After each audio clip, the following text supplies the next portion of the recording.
Hello ladies and gentlemen, welcome to my SummerSlam 2018 review.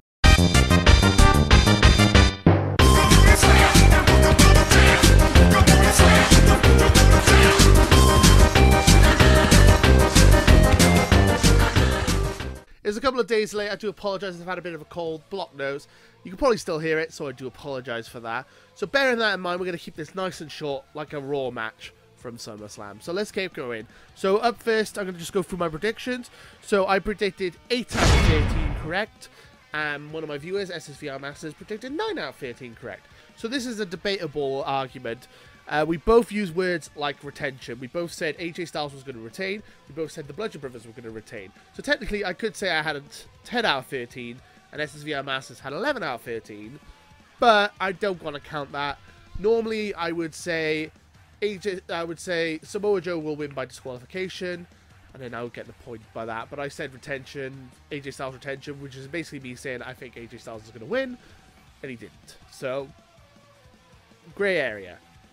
Technically, I was right, but technically, I was right on paper, but in my head, I'm like, I said retention, I meant AJ Styles is going to win. So, grey area. Grey area.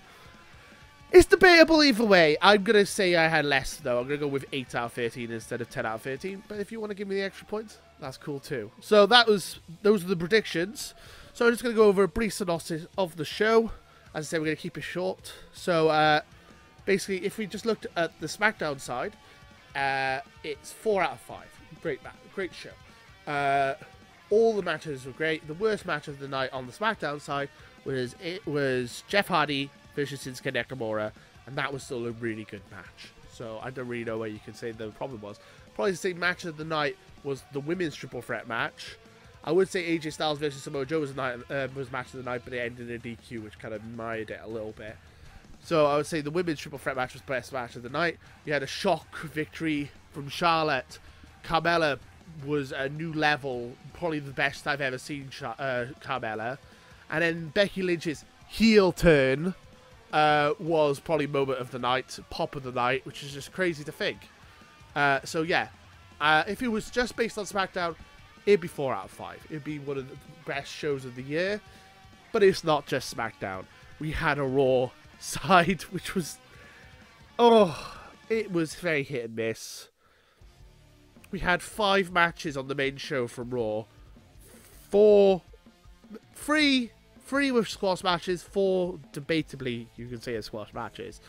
The only proper match from the Raw side was Dolph versus Seth at the beginning of the show. Seth with the shock win, and an amazing matchup between these two, possibly match of the night, but I think I'd say the women's triple threat match was better. But it was a very good match, and it was very entertaining, and it was shocking, because I really thought Dolph was going to retain, and he didn't. So it was a good start, but then it just went downhill. Why even introduce the stipulation that if Kevin Owens got Braun, if Braun got disqualified because Kevin Owens did something, Braun would lose the briefcase? Why even introduce that if you're not even going to play into that in the match? It was just a 2-minute squash match. It was awful. I don't understand what happened there. I don't know who Kevin Owens is pissed off in the back office to do that. It didn't make any sense to me. Balor versus Corbin, another squash match, but I enjoyed it more because the demon thing made it more interesting.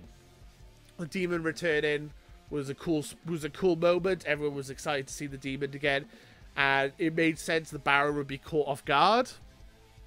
So yeah, that was not as bad. And then the women's match, Ronda Rousey versus Alexa Bliss, was interesting as well. So we knew it would be, as soon as Alexa Bliss won the Women's Championship, we knew it was going to be her versus Ronda Rousey. We knew the reason that is because Alexa Bliss has a double-jointed arm. She has double joints. So we knew that was the case. So we knew that's what the ending was going to be. I just thought they would be having a bit more of a competitive match before that point. But no, it was a squash again. The Bella Twins are just there for some reason.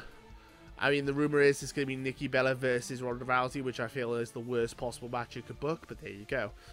Evolution, that's going to be the main event of Evolution, which is just crazy. Please don't be the case. Please don't be true. Please don't be true. Roman versus Brock. Interesting match. Again, it was almost like a squash match, but they brought Braun out to basically confuse the audience. It was overbooked.